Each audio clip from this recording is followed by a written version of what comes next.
Talk about landmark British cars, and it's things like the original Mini, Jaguar E-Type and Land Rover Defender that tend to dominate the narrative. What chance do you think that the Range Rover Evoque could one day follow in their wheel tracks?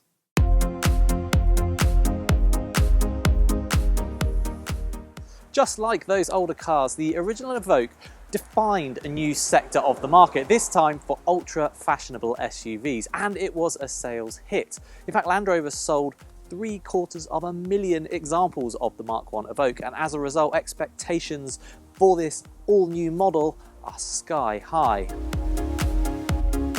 Yes, in this CarGurus review we are taking a look at the second generation Evoque, and before we begin, here's a quick reminder to subscribe and turn on notifications so you'll know when our latest videos go live. You might think this new Evoque looks very similar to the old one, but actually that massively undersells it. Thematically, of course, there are similarities, because you'd be mad to redesign completely a car that has sold so well, but everything here has been refined. It's a much cleaner, more modern design with much cleaner lines down the side, for example. And as a result, I think what Land Rover has here is what is arguably the best looking SUV you can currently buy. Now, the previous generation Evoque was very much a style over space affair, and that's something Land Rover has really worked hard to address for this model. So for example, there is no longer a 3-door version, it's 5-door only, and boot space is now much better. Okay, it's still not as big in here as the equivalent BMW or Audi, but for sort of general family needs or carrying golf clubs or whatever, this is absolutely fine. As you'd expect, you can fold the rear seats to extend the load bay, and the flat loading lip also makes it easier to get bulky items in and out.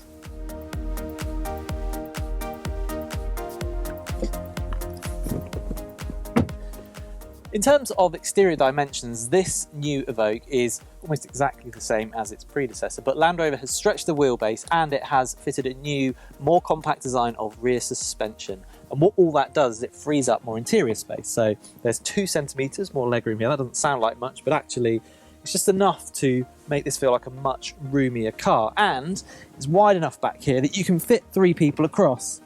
And it really doesn't feel that cramped. So if you are coming from an old Evoque into this new car, it is going to feel like a much more practical offering. What an interior it is too. Whether judged on the technology, the quality of materials or the slick design, the Evoque's cabin truly stands out. This particular car is in HSE R Dynamic trim, which is a long way up from the entry-level £31,000 model. In fact, with options, this one is almost £55,000. But do you know what? Does it feel like a £55,000 car? I'd say it probably does. Just the quality in here is so good. Things like these seats, okay, these are the optional cloth ones rather than leather, but they are really lovely, they're comfortable, they feel like a really high quality item. And there's all the sort of traditional gadgets you'd expect, like heated and powered seats. Also, there's some newfangled technology that perhaps you might not expect to see, including more screens than my local cinema. There's one for the dials, another for the main infotainment, which now includes Apple CarPlay and Android Auto, a third for the heating and driving modes, and a fourth in the rear view mirror. Aesthetically, this stuff does look fantastic, but in terms of usability, I do have some reservations, particularly this screen down here, which you use for controlling driving modes and climate control and stuff. It does mean you're looking a long way down from the road when you want to adjust things. And also the dials here, the function of them changes depending what setting you're in. So if, for example, you're in the driving modes, twisting this will change the driving mode. If you're in climate, it changes the temperature. Press it, it changes the heated seat settings.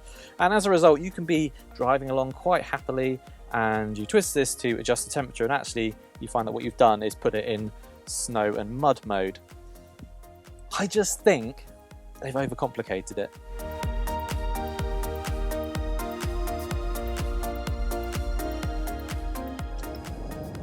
Sticking with screens for a moment, I just want to talk about this rear view mirror. It's called ClearSight. It's an optional extra, and In standard mode, it is like a conventional rear view mirror. However, if you flick this switch here, it becomes a projector for a camera that is mounted on the back of the car. Now, Land Rover has created this for a couple of reasons. Firstly, it says it helps to remove blind spots. And second, it means that if you've got, say, 3 people in the back seats here, you still get a clear view of what is behind you.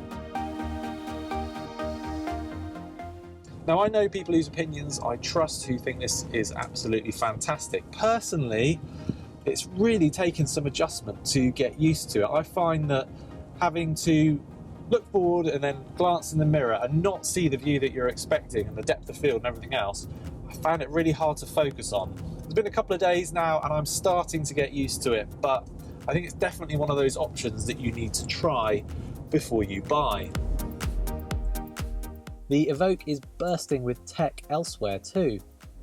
For example, there is a new mild hybrid system that comes as standard on all but the entry-level model and allows the car to make more use of its stop-start system.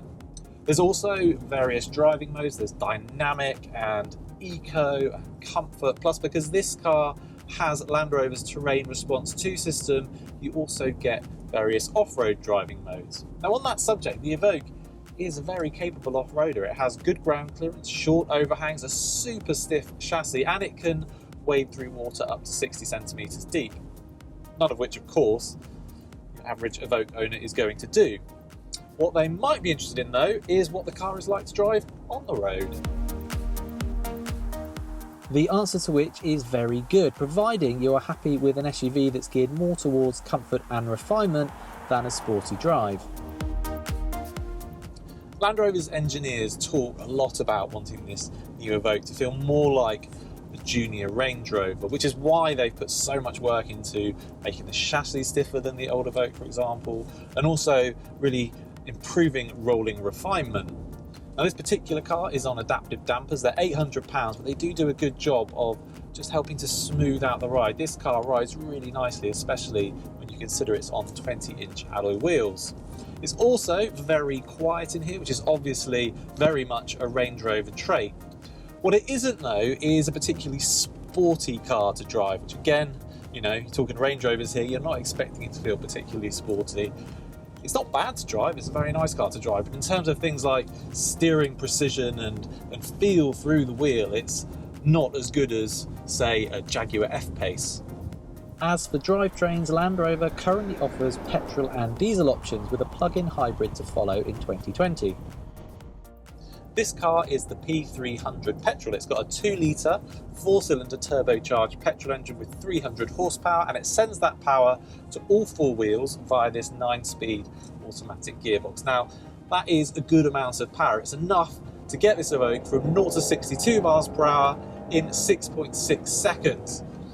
However, while it is undoubtedly quite quick, what you don't get is that kind of rich, lazy, low-down torque that you might want from an SUV, and particularly a Range Rover product. And also, on the flip side, this automatic gearbox is almost a bit too lazy at times. It doesn't always give you the gear that you want as quickly as you want it.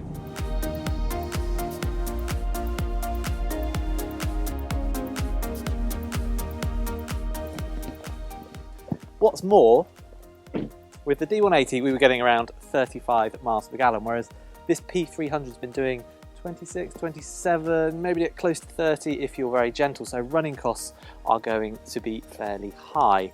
Regardless of what engine you choose, you also have to concede that this new Evoque is not the landmark car that the original was, but then nor was it ever supposed to be. Rather, it is a meaningful evolution of a proven concept, and for a great many buyers, this is going to be a very desirable car indeed.